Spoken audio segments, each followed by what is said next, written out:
My name is Andy Imparato, and I'm the President and CEO of the American Association of People with Disabilities based in Washington, D.C. The ADA was passed on July 26 of 1990. I graduated from law school in May of 1990, and like a lot of people with disabilities in this country, I was not aware that the law had passed when it did pass. I had just graduated from law school. I was working at Cambridge and Somerville Legal Services, and I was actually helping people qualify for disability benefits.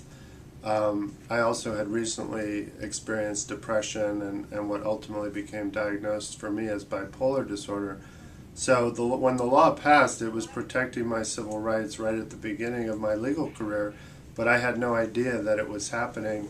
And it wasn't until I had worked in the disability field for another year or so before I even was aware that the Americans with Disabilities Act had passed.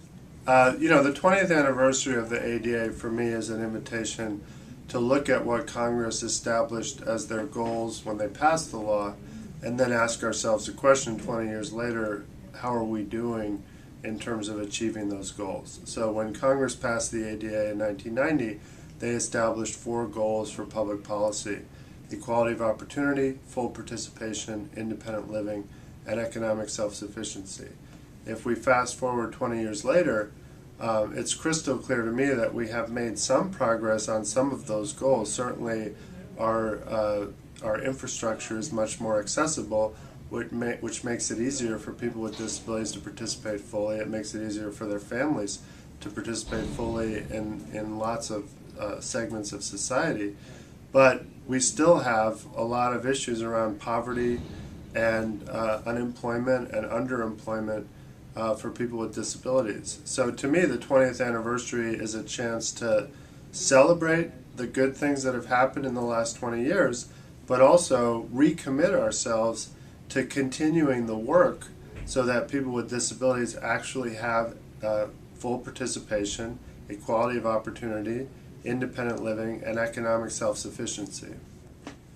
I think the ADA as a statute doesn't need to be changed. A couple of years ago, we had to go back in and amend the statute because the Supreme Court had interpreted the definition of disability so problematically that we had no choice but to go back in and overturn 4 Supreme Court decisions. We did that with the ADA Amendments Act. To me, lots of other statutes need to be changed, new laws need to be passed, but I think the ADA continues to be a very solid foundation on which we can build our public policies. So, I think we need a new law that would make it clear that accessibility applies to the internet and applies to a lot of the new technologies that are coming online. Many people, are watching television programming on their mobile devices.